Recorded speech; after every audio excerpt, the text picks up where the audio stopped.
Jeep is gone. It's usually always here. Oh, there's somebody here because the lights are on right there, and I can hear motors. So you can see right here a little stack of timber matting by this east building at the Grout Tower, and you can see the big wall that used to be in this location is gone, and there are some smaller structures now in place. They look like warming structures. Out at the access road, you could see a lot more equipment. You can see those water trucks that they've got in reserve there. And this vehicle was moving around. You'll see it in a little bit here.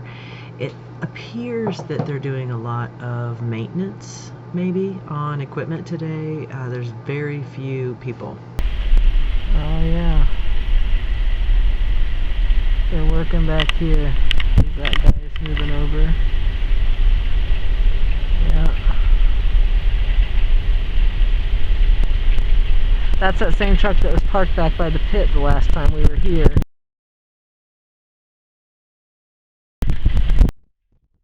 You can see the panel up here on this piece of equipment. So at the pit, you can see there are not as many cars parked as normal, but there is quite a lot of equipment work happening here at the access road inlet.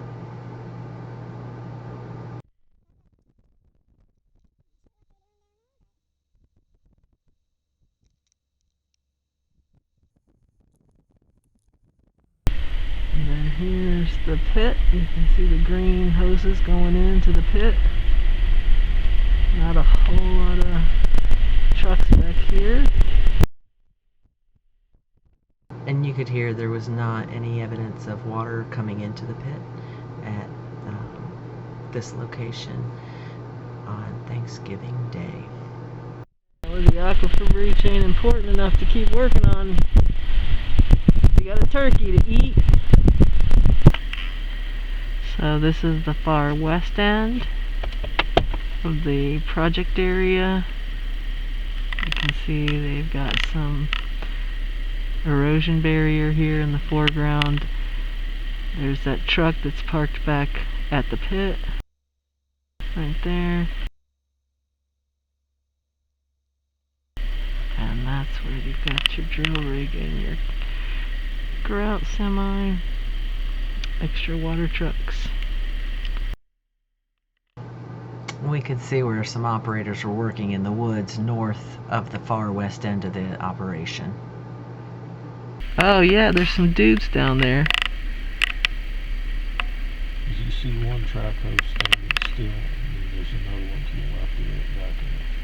You get a glimmer when the sun hits it. As you watch in here, you can see at one point an operator coming into view. I think most of the orange that you see back there is fencing, but here's this operator, and at one point Danny could see one of the Traco arms swinging from one pivot location to another through the woods, and that's what caught our attention, was the glinting of the equipment.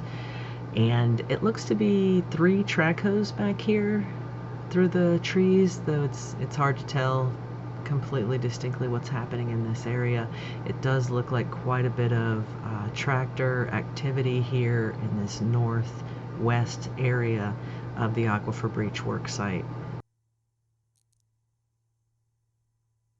Here's that operator again coming into view.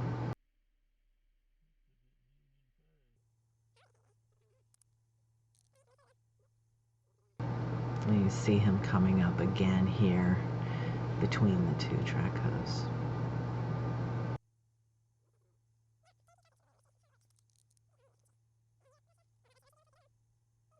So there's quite a lot of movement, but not a lot of operators in this area.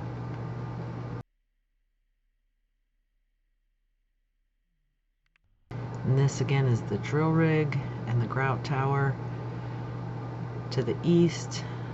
This is the pit to the west. No sound of water at the pit. Still quite a setup here.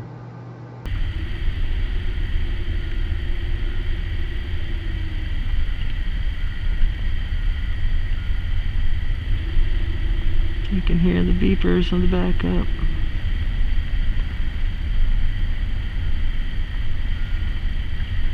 Basically, this east end of the site is quiet. Most of the activity is happening on the west end.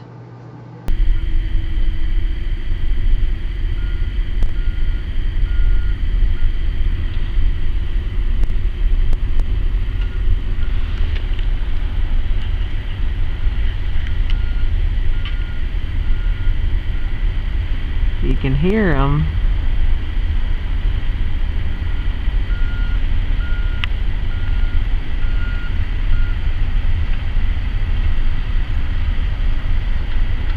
So even though this noise sounds like it may be on the east end, I believe it is bleeding over from the west end of the work site. There didn't appear to be any operators down here on the east end, although you can see quite a lot of change in the structures. This old east building, that newer wall that has gone up more recently, and then again you see the grout tower and the drill rig here looking quiet today. A lot of these little structures here at the Clearbrook terminal north end. Here's the pump house and a lighting structure. That wall that was in that location is gone now, but all of these tiny structures have taken root since our last visit to the site. And you'll see here at the end there's quite a little stack of timber matting. Not sure what that indicates, whether they have maybe remedied some of this issue or whether we're just taking a day off for the holiday.